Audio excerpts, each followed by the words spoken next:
12. We saw two kinds of settlements on our march through Persia. Near the rivers we found villages built out of reeds, ringed with fields of grain, rice, and indigo. These places were often recently abandoned, though whether this was due to the army's approach or the seasonal travels of the people was difficult to say. In the arid places there were settlements of basked brick that appeared from a distance much the same ashen color as the land around them. On closer inspection, however, these villages were full of gardens cooled by date palms and pipal, their walls shimmering with reflected light from half-shaded pools of sweet water. Alexander's army had grown to such a size that it was filled canyons and passed from end to end. It consumed the miles ahead of it and sloughed back remainders of feces, smoke, and Greek-speaking satraps. Anyone could see it coming days ahead, a plume of trail dust hanging over it, and watch it recede for days after, thousands of marching feet scourging the earth. With each parasang beyond Persepolis, beyond Medea, and the high Zagros Mountains, the army had reached territories few Greeks or Macedonians, traveler, soldier, or slave, had ever seen. Aristotle's geographies proved worthless, ignorant, and frightened. The Macedonians glimpsed surpassing weirdness in everything around them. They saw the natives bathing in cow urine and believing themselves clean. They saw men worshipping flame as they wore clothes before their faces, feeding dogs before their children, holding marriages by firelight that ended with eggs being tossed on roofs. The Macedonians, understanding nothing, looked to Alexander for his example. In return, he gave them a simple task: find Darius. Everything else, he seemed to say, was just details. Ever since Darius had escaped from the battlefield, Alexander had maintained a network of spies to inform him of his enemy's movements. It was known that the latter still had the loyalty of some of his satraps, notably those from Bactria and Arachosia. He had reconstituted an army around him, small by Persian standards, but approaching the numbers Alexander himself had possessed when he first landed in Asia. If by some perversity of the gods, Darius learned to use his forces in a clever manner, he could still cause much trouble among the small garrisons and unsteady governors Alexander had left strung out behind him. Securing the long-term loyalty of Alexander's Persian subjects would be impossible as long as they believed the great king would return. For this reason, it was essential that Darius be retired, one way or another. Alexander set about his task with characteristic vigor. Leaving his slower units behind, including myself, being no horseman, he pushed north, skirting the eastern slopes of the Zagros, on the way towards Darius's summer palace in Ecbatana. There he learned that Darius had retreated further into the Elberts Mountains in Parthia, lingering only a moment over the riches of the palace. Alexander struck northeast with his speediest cavalry, pausing for nothing but essential supplies. Many of the Thessalian horses died beneath their riders as they were pushed beyond their limits. These were replaced, and replaced again as Alexander drove them on across the plateau and toward the Caspian gates. On the way, he encountered the overnight camps that Darius and his men had occupied first a week, then a few days, then mere hours before. He used these remains to spur his men, reigniting the campfires with the still-burning embers, showing them there was only a short distance to go. Soon, they came upon further evidence of their quarry's desperation. The path was littered with armor and dead horses, as well as rich furniture, chests, plates, and gold utensils, spirited from Persepolis, Susa, and Ecbatana. These were left where they lay in the dust. Passing through the Caspian gates, he heard disturbing news.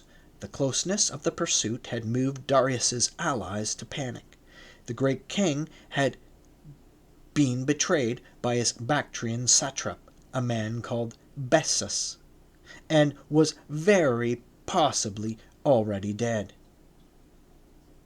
This intelligence sent Alexander into a fit of indignation.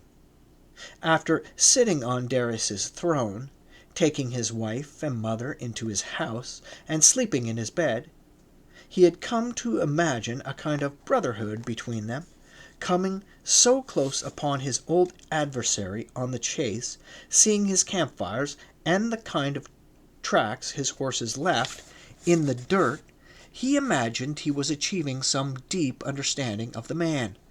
Obsessed now with rescuing Darius from his captors, he stripped his force to a minimum, just 150 mounted men, and rode all night toward the enemy's last known position, somewhere in the desert northwest of the gates.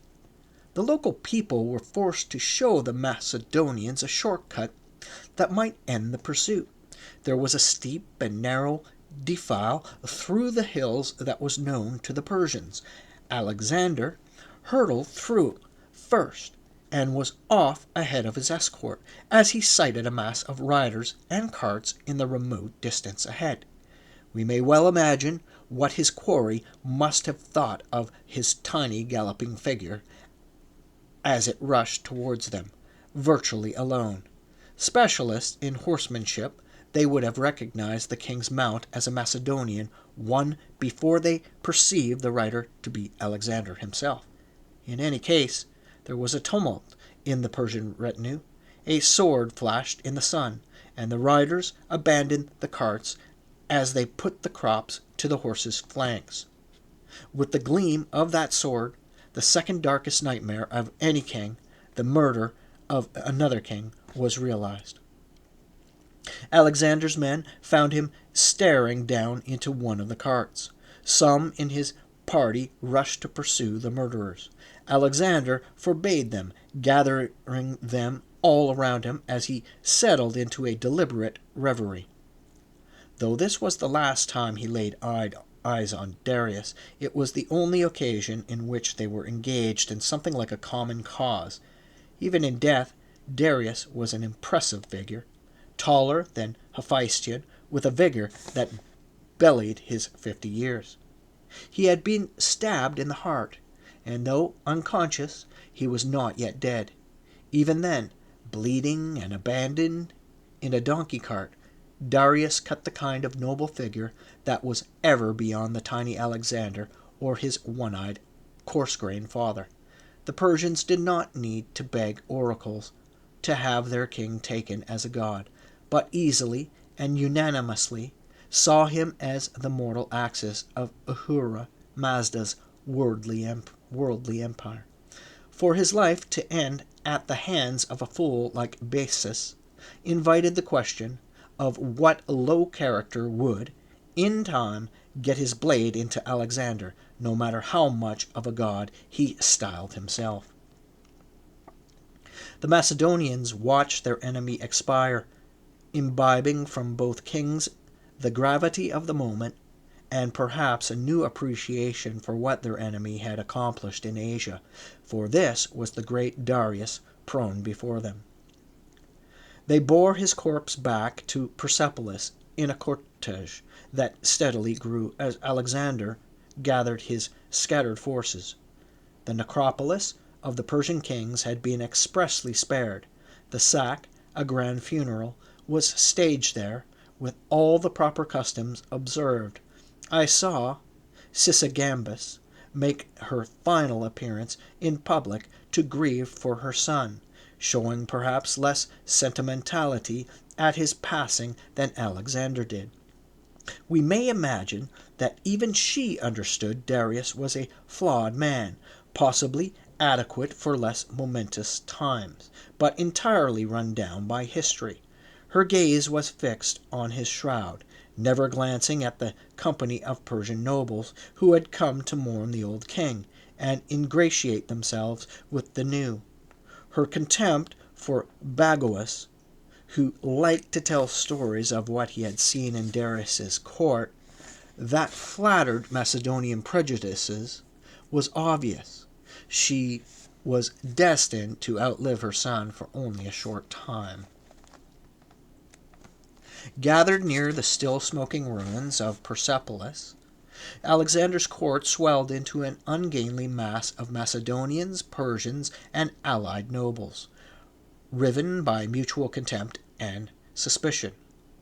With the death of Darius, Alexander was the acknowledged successor in form as well as substance, charged with the task of governing the whole without alienating the parts.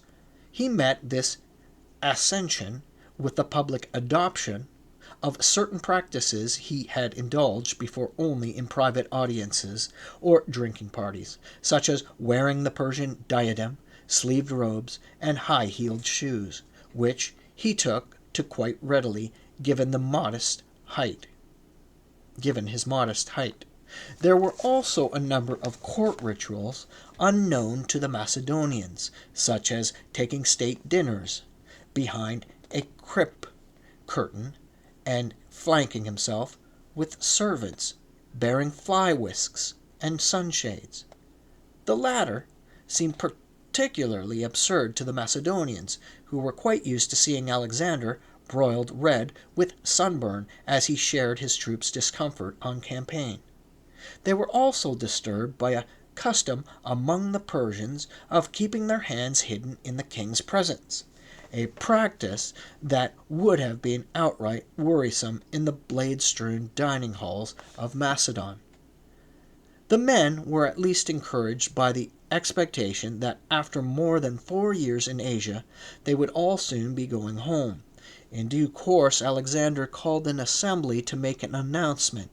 He took care to revert to Greek dress for the occasion, for he did not expect his news to be welcome. Alexander began by praising his troops' historic achievements, telling them that no army, not even the storied 10,000, had marched further or overcome greater odds. When they did turn back for Greece, it would be as living legends and as rich men, for Alexander would discharge every man with enough wealth to make him a figure of substance in his city. But the job is not finished, he said. I have received word from Bactria that Bacchus, the betrayer of Darius, has taken the headdress of Persian kings, and now styles himself Artaxerxes, the 5th king of Asia. Can any of us doubt that he will soon gather an army around him, and if we do not seek him, he will come west to take away what we have so dearly earned? The Bactrians are tough soldiers and cannot be trusted behind our backs. Can it be long, do you think, before Bacchus spreads tales that the Greeks are afraid to confront a competent enemy instead of the hapless Darius? For this reason, we march tomorrow, so that we may show Artaxerxes the true depth of his folly.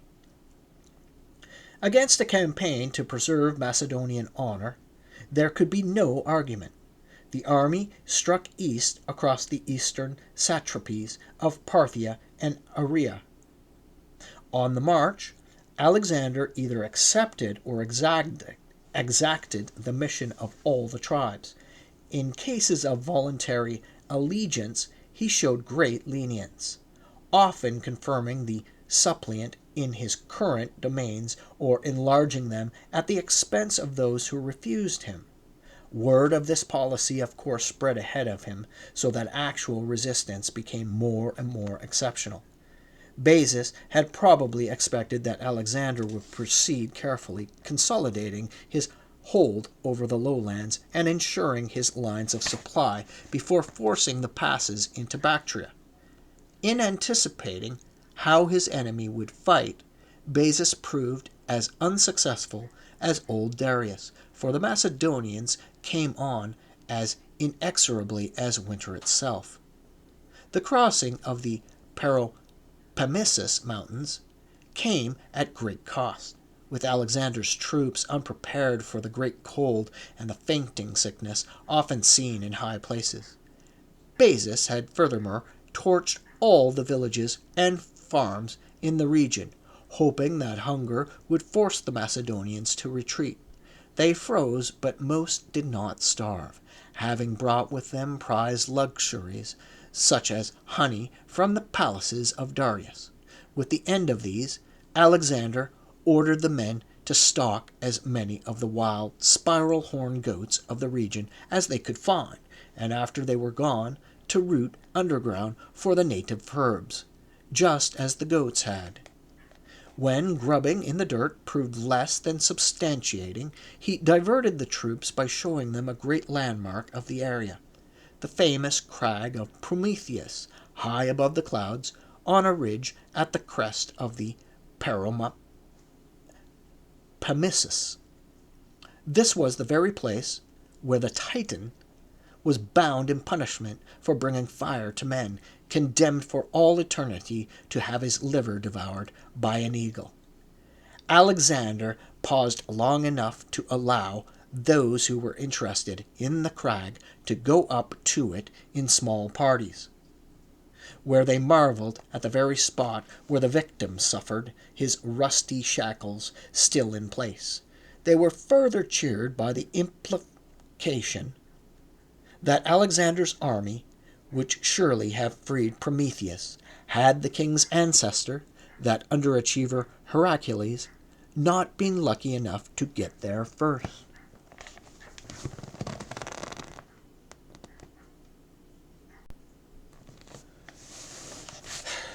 It was in these mountains that I suffered my only wound of the campaign. As you see here, I am marked by the experience in a way that is trifling, but permanent. Macon held up his right hand, revealing that the index and middle fingers had been severed at the last knuckle. The fault is entirely mine, that I didn't notice my fingers turning black. The handiest treatment, if I might put it that way, would have been to warm my fingers in the snow, which was as warm as a blanket compared to that cutting wind. But I was lucky compared to the others, who lost whole fingers, feet, or the ends of their noses. Aeschines speaks of the crossing of the Paropamisus as a feat of logistics and a tribute to Alexander's leadership, which I suppose it was. But consider this question. How many people had to starve for each mile Alexander's army was provisioned in that country?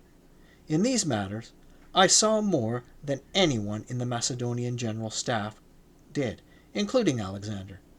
The task of separating the native people from their food was left in the hands of low-level officers. When the Macedonians came to a place with a significant concentration of families, soldiers went out to demand that all their stores be deposited in a central place by a certain day. Crimes of opportunity were not uncommon during these visits, including murders of recalcitrant men and abductions of young women. Alexander frowned on these practices. He even punished an inveterate rapist, a certain hero, son of Alcmon, with a run through the gauntlet. But as his comrades took turns punching Hero, the punishment took on the quality of a masked congratulation of the man. Nor was he removed from the duty that seemed to trouble him with so much temptation. Some of the villages held back supplies and were destroyed.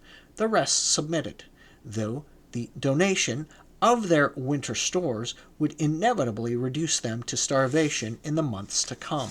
Like living reproofs of these outrages, Women with stick-thin babes and shriveled breast hung around the army's camp for the whole time the Macedonians campaigned in Bactria. The soldiers were not immune to pity. On several occasions I saw them toss a morsel or two out of these victims. The women fought over them like ravening dogs. This was how Alexander's triumph in the mountains was supplied. I don't say that he was unique in this regard, or that the Persians didn't do the same in their marches through territories of the Greeks. In lands of wealthier people, the Macedonians were content to buy their supplies, though such people were ironically far better able to survive outright theft than the mountaineers. What I am saying is that you should not believe that the burden of cold, hunger, or disease fell only on Alexander's gallant soldiers, as the current stories lead you to believe. For every hungry soldier who didn't get enough to eat, there were 3 villagers who got nothing. For every cold soldier, there was a family robbed of its bedclothes. In this way, he crossed the mountains with a loss of only 1/20th of his army. Before the winter ended, he descended from the highlands, and after setting beacon fires to guide the rest of his men down from the mountains, raced to take the towns of Drapsaka and Bactra with whatever forces he had with him. Basis, hoping to find reinforcements in the hands of the Scythians, retreated north across the Oxus River. To forestall pursuit, he burned anything within 1,000 stades that would float. The Macedonians followed by resurrecting a trick Alexander had used to cross the Danube years before, rafting across the river on strewn-shut tents stuffed with grass, leaves, and wood chips. With his failure to stop Alexander at the Oxus, the Persians had seen enough of their new king. Riders delivered the message that Basis was arrested and waiting for Alexander a short distance ahead of his army. Thus ended, as dishonorably as it had begun, the short reign of Artaxerxes V. Alexander had definite plans for disposing of the traitor. Ptolemy was sent ahead to secure the prisoner, strip him naked, and place him at the side of the road where the Greeks marched. As the troops went by, they saw him humiliated there, a dog collar around his neck, riding in his chariot. Alexander turned to the prisoner with a sneer, as if confronted with a pile of dung. "Why did you betray and murder your king?" asked Alexander. Basis responded with equal arrogance, asking Alexander, "Why did you betray and murder your father, Philip? I ask you again to account for yourself." "What I did for all the Persians, unlike the king of the Macedonians, who works only for his own glory." Alexander put the question a third time, and Basis, knowing that his death was certain, showed his contempt by indulging the part of a colored dog, growling and barking. This ended their interview, for surely any man who would bark at his conqueror was a fool. Basis was seized and packed off to Bactra, where his treachery was dealt with in traditional Persian fashion, which I will not describe beyond saying that it involved disarticulation. That Alexander allowed such practices is perhaps not surprising, insofar that the Persians could not be expected to take up civilized ways immediately. But the episode did shock a good many of the Macedonians, who would just as soon put a sword through the neck of a traitor and have done with him. To allow such a deliberately sadistic death was unseemly. With Darius gone, and his betrayer most definitely dead, the rationale for continuing the war dwindled. Yet cities and kingdoms far ahead were sending emissaries to Alexander, capitulating in advance, promising their alliance and support against those who resisted him. With such ripe fruits demanding to be plucked, it would have been difficult for anyone to stop. The campaign became ever more squalid and loathsome. Alexander's awareness that much of his success was due to Aridaeus increased his hunger to show he was a conqueror in more than name. From that point, he refused to call on his brother's help in certain minor campaigns, where he believed his personal valor alone would carry him through. These wars were usually against primitive tribes, short of everything but pride. Tepurians, Mardians, Ariaspians, Drangai, Gedrosians, Aracosians, Abian, Scythians, Assassinians, Oriatai, Benemessini. No group was too poor in means or meager in numbers to conquer. The tribes submitted to the crushing weight of the Macedonian power, but only while Alexander was in the area. Time and again, once he was gone, the garrisons left behind were massacred, and on each occasion the rest of the army was never told of these losses, but left to believe in their invincibility. Yet, with subjugation of an independent people emerged an uncomfortable truth. The Persian Empire was not what we were told it was. For years, pamphleteers like Isocrates had described a domain that was united in lucrative submission to the Persian throne. Throughout Asia, men were supposed to bow to the great king, lavishing upon him tribute that could have gone to the Greeks, if we only would agree to take it. Like a monolith hewn from rotten stone, it was only a matter of giving the empire a small push to topple it into 1,000 pieces, or so the argument went. But the empire was no monolith. As we learned, marching with Alexander, only a small part of the territory said to be under the great king's control was actually ruled by him. These were composed of the farmlands, the habitable coastlines, and the roads that connected them.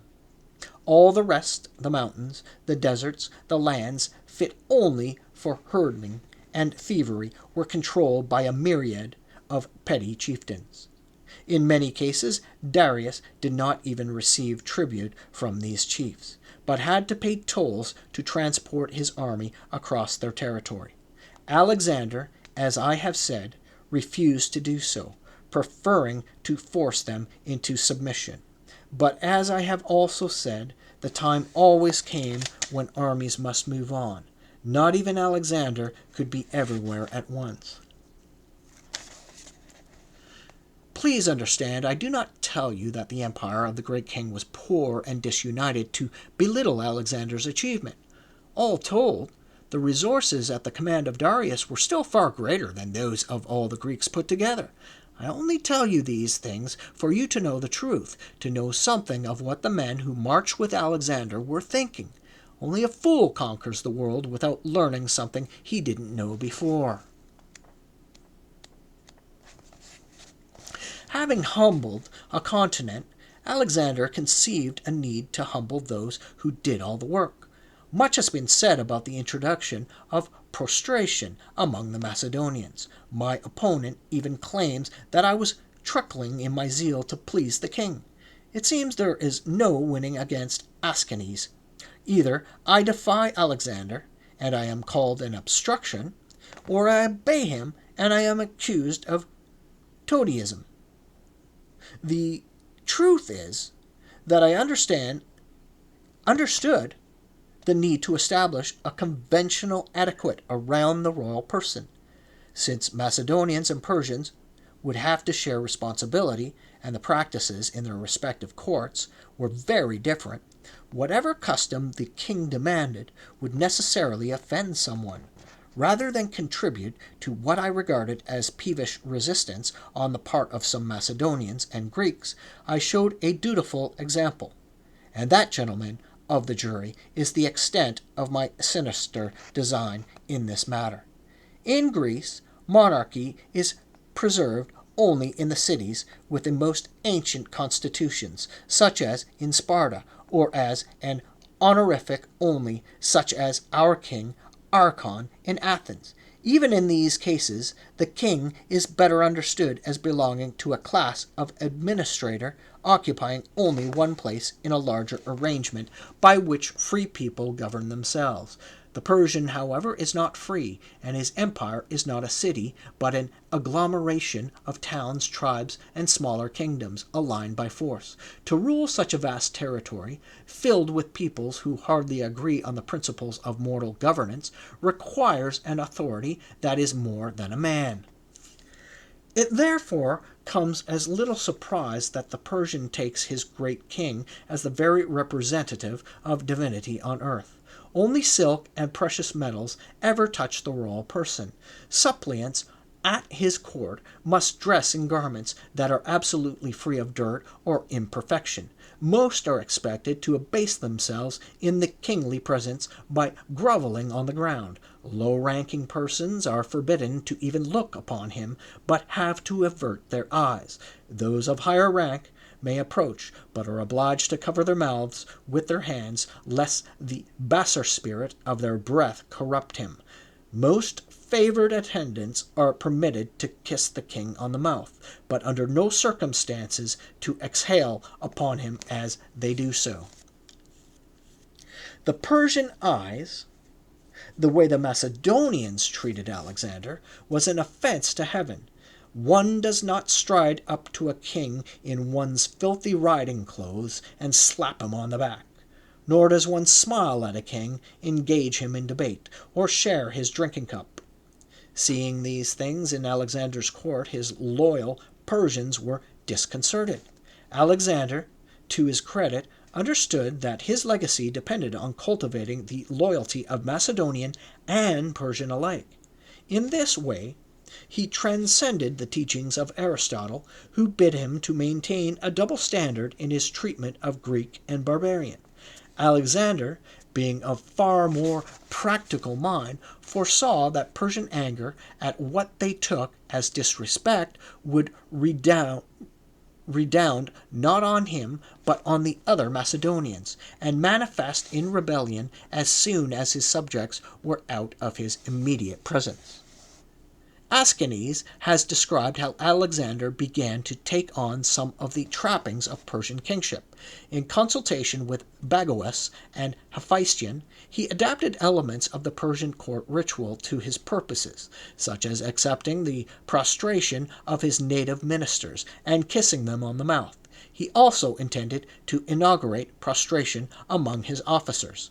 This practice, which would be fiercely resented by some, was to be introduced slowly in stages, and never to be obsequious extreme, typical of the Asians. At first it was purely optional. Those Macedonians and Greeks who went down and touched their foreheads to the floor were especially well received by Alexander, who was then disposed to look favorably on whatever they came to report or suggest.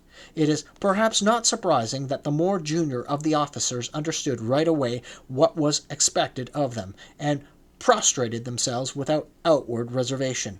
Something similar was true of the more continuing politicians, who understood that prostration would be an easy way to gain an advantage over their court rituals. The men who loved Alexander most, such as Hephaestion, likewise strove to set an example for the others. The greatest resistance, however, remained among Alexander's senior officers. These were the men who had fought with him since he took the throne, who had helped bind up his wounds, and had drunk with him since he was old enough to hold the cup. For them to risk their lives to conquer one despot just to make another of a man they had known since he'd worn short pants was too much. They took no notice of subtle encouragements to abase themselves. Far from understanding the sensitivities of the Persian courtiers, they were contemptuous of them. One of these men was Clitus, son of Dropidas, part of a family that had long served the Macedonian court. He led the very cream of the cavalry companions, the so-called All Royals, and was a formidable warrior. You recall that he saved the king's life at Granicus when he struck down a Persian horseman with a bead on Alexander's neck.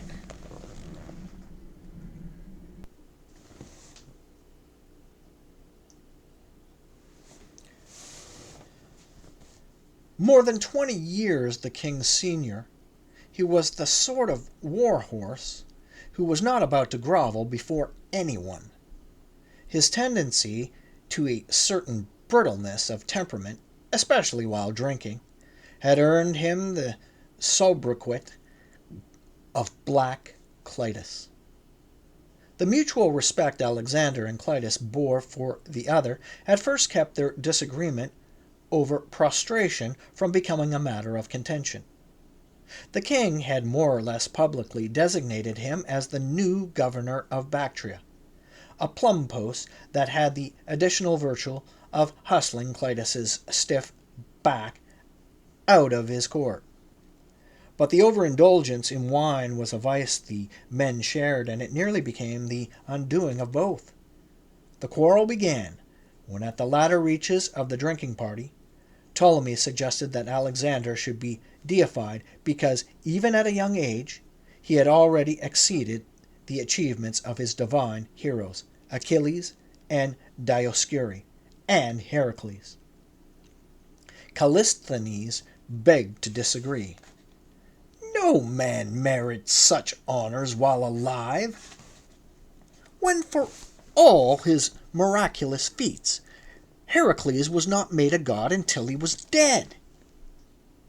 The pharaohs of Egypt are recognized in life as the divine sons of Zeus Ammon, though all were clearly lesser men than Alexander, observed Hephaestion.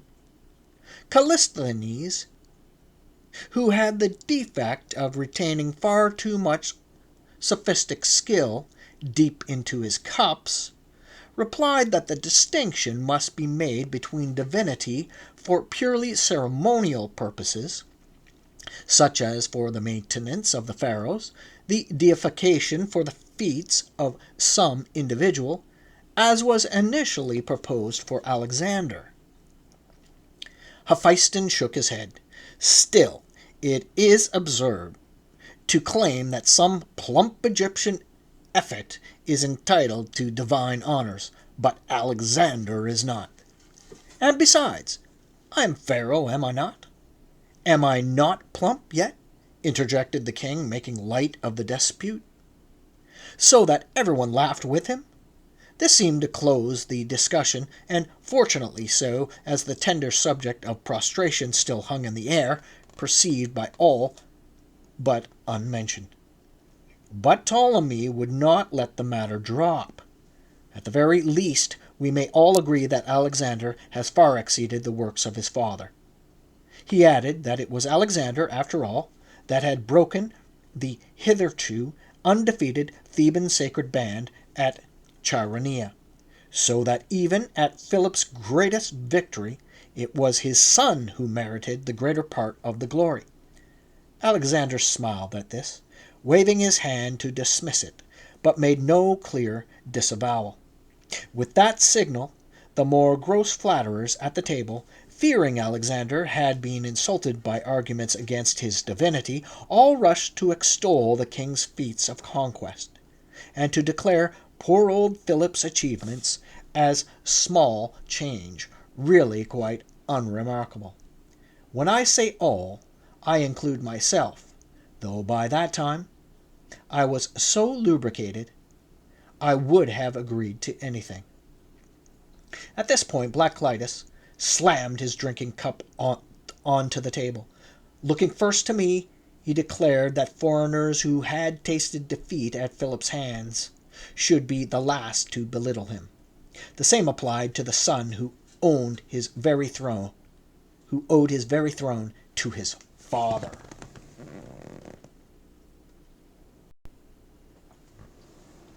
I have served with both, Clitus went on, with stunning indiscretion, and I can tell you that there is no comparison.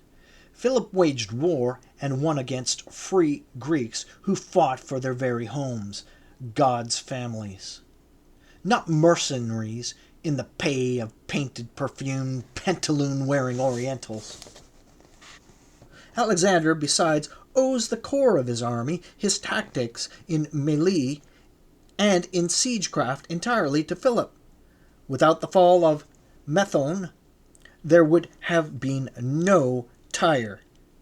Indeed, Clitus went on, such a superb army would conquer no matter who was in charge.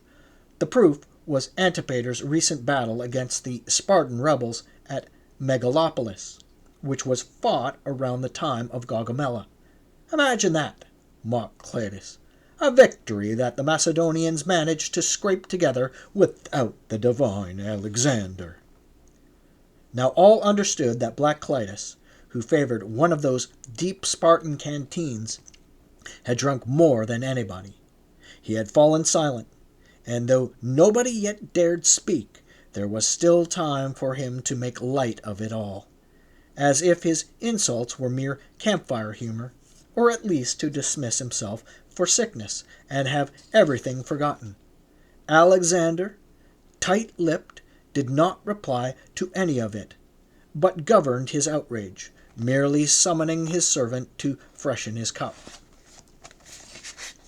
But Ptolemy opened his baleful mouth again, and the moment for a reprieve was lost. Philip was no great individual warrior, while Alexander exceeds us all in his zeal for battle. Surely our friend will admit as much, will he not? Cleitus admitted nothing. On the contrary, he declared, if it had not been for this very hand, the one at the end of my arm, the great Alexander would have been dead at the Granicus, and Darius still on his throne at Susa. With that, Alexander leapt from his cushion to throttle Cleitus. Hephaestion, Craterus, and Ptolemy held him back, which unfortunately left the drunk to continue his tirade, boasting that perhaps Alexander should prostrate himself to him, given that he owed Cleitus his very life. Alexander was so vexed that he was literally sputtering with rage, begging for a sword to kill the man. Cleitus was rushed out of the room before he could say anything more. But as it is so common in these kinds of confrontations, the alcoholic kind, one of the parties could not let a bad enough situation rest. The remaining symposiast had managed to calm Alexander down, edging him away from the table to bed. When Craterus and Ptolemy returned, thinking they had delivered Cleitus to his valet, there was a commotion outside the tent, and Cleitus burst in again, this time without his tunic. Tearing off his undergarments, he commenced to show everyone his gray and sagging testicles. Since you prefer men without nuts, Alexander, take those of a true patriot of Macedon. The insult rooted everyone to their spots. Unrestrained, Alexander leapt up and took a javelin from a guard. His throw was dead on, piercing his future governor of Bactria through the chest. Cleitus collapsed with his hands still grasping his balls. So much for the story you all know. What you may not have heard about, however, is the trouble Alexander endured from the other side, from Persians and Medes who objected violently to what they saw as the rank disrespect of their king by wine-soaked brutes like Cleitus. I am thinking in particular of the Persian noble named Rathastar, who had estates in Pisidia, and fought with distinction on behalf of the great king at the Granicus. Before Isis, he switched allegiance to Alexander, albeit at great personal risk to himself. Rathastar was invaluable in providing information about Persian tactics and about the lay of the country around the Cilician gates. At Isis, he led his armored cavalry beside Alexander's and proved his valor by coming away with a shoulder wound. The king was very pleased with this Persian, for he had exactly the skills and the spirit Alexander would need to help his kingdom endure. That he would receive a choice governorship was a certainty. All that ended when Rathastar saw something he didn't like at court. Before witnesses, old Cleitus not only failed to prostrate himself before the Lord of Asia, but in a fatherly but ill-timed gesture patted Alexander's back. The Persian bided his time The Persian bided his time while in the king's tent, though no doubt seething within, and confronted Clitus when he left. Though I did not see it, I am told that Clitus laughed and waved Rathashtar aside. When the Persian pressed his complaint, Clitus shoved the man and drew his sword. At this point, a fight was inevitable. The honor of Persian nobility, which was their greatest possession, could permit no other end. Rathashtar held his scimitar, but as his shoulder was not healed from the wound he got defending Alexander at Issus, he could not lift it. That their duel was not a fair match did not restrain Clitus.